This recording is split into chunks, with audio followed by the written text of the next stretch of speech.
Hey guys, Andy from Central West Virginia Fishing Intel. Hey, let's talk wiggle worts, specifically pre-Rapala wiggle worts. We're sitting here, it's winter time here. I'm sitting at a buddy of mine's shop here at Mars Outdoor Services, and we got about 10 inches of snow on the ground. So wiggle worts come into play in the late winter, early spring, when that water temperature is anywhere between all the 43, 44 up to 52, 56 range. So the first thing you need to know is how to tell if it's a pre-Rapala wiggle wort.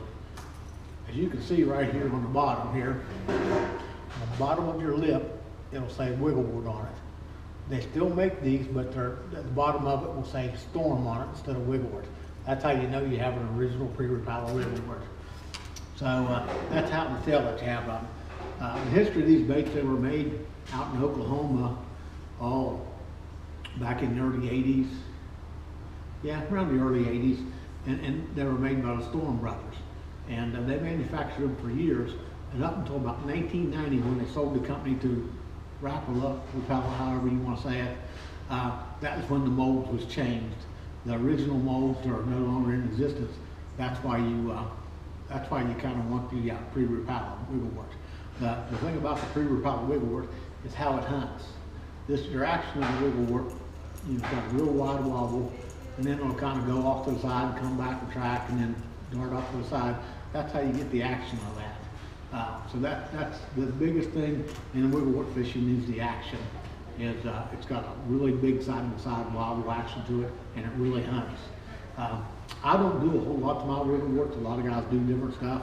You can see this happens to be a custom painted one here. That's a peanut butter and jelly.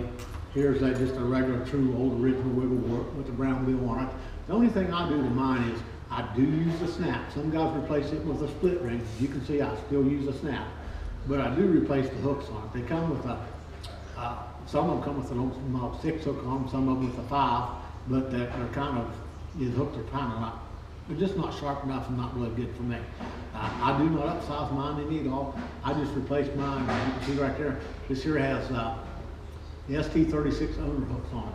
I like them real well, and as you can see, this is the number 5 Rapala. Not Rapala, the number 5 Gamakatsu hook on it.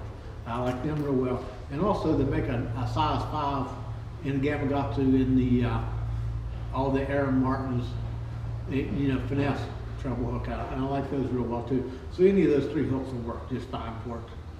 So that's about the only thing I do to them.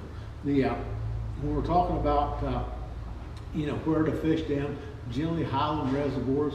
These were made famous back in the Ozarks and Grand, Table Rock, Bull Shoals, Norfolk, Beaver Lake, Lake of the Ozarks. All these places out there is where this bait was made famous. In our area here in Central West Virginia, I throw it on all 3 lakes here at Sutton, Burnsville, and Stonewall. Sutton mainly is where I fish it the most, and I do fish it at Somersville Lake, of course, for all the rock over there. It works good on chunk rock bank, boulder size rock bank, pea gravel, anything in the pre-spawn that you're looking at. It seems to work real well there.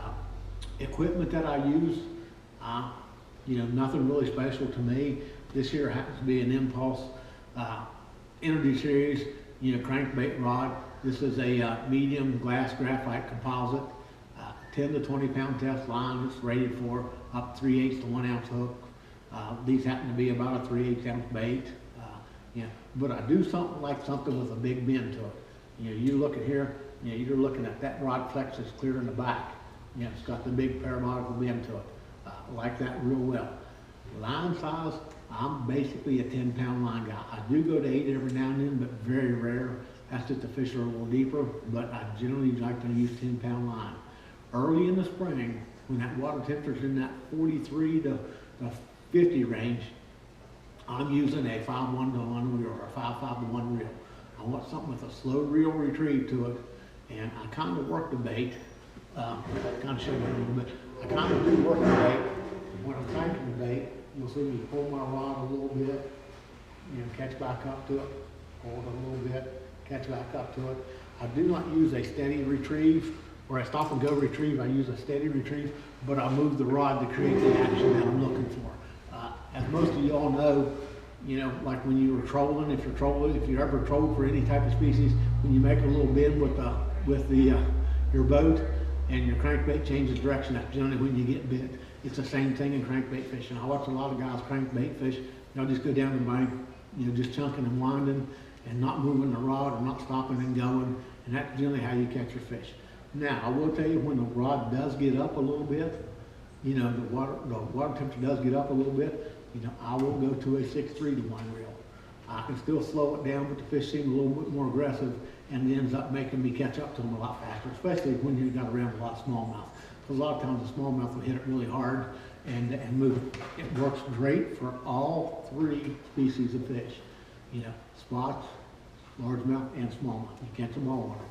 The water clarity that I like to throw these things in is anywhere between that 2.5 to 5.5 foot deep, maybe 6 foot deep.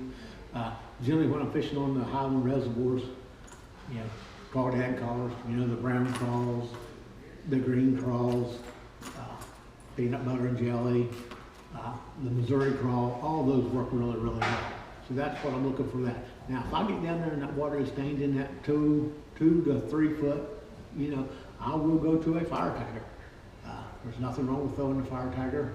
It works really good. So if you have a little tent in the water, sometimes around here we have some snow runoff, put the little tent in the water. That bait seems to work real well. And also the white, or what it's actually called, is the bone colored. And it seems to do the trick when I'm looking for it in a little bit dirtier water. But mainly I'm a crawfish type guy, unless we get a little bit of dirty water, and then I'll switch between the 2. So if you don't have any pre-Rapala wiggle warts, there is a couple other lures that will help you a little bit, and I'll go over them in the next video. But remember, you know, you want to tell how the tail is underneath the bill. You know, that's what you're looking at. The action is what you're really looking for. Really, that big wide wobble and that hunting action. That's what these do. You know, it's generally an early spring bait. You know, in our area, generally February through mid-April.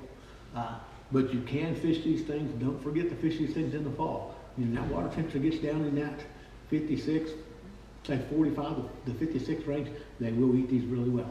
Line size, 10-pound fluorocarbon line, you know, a good medium action rod, you know, with a parabolical bend to it, and a 5 to 1 reel or a 6-3 1 reel.